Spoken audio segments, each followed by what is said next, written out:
सफलता मिलेगी या नहीं मिलेगी, पर नायब जी आपकी लीडरशिप में हमने उन सारे के सारे दावों की हवा निकल दी और तीसरी बार सरकार आई और तीनों की तीनों सीट जीतने का हमने काम किया है।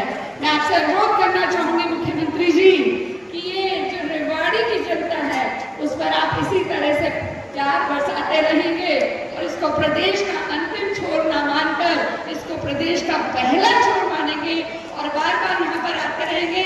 आप सभी का मैं यहाँ पर पहुँचने पर बहुत बहुत धन्यवाद करती हूँ। जय हिंद।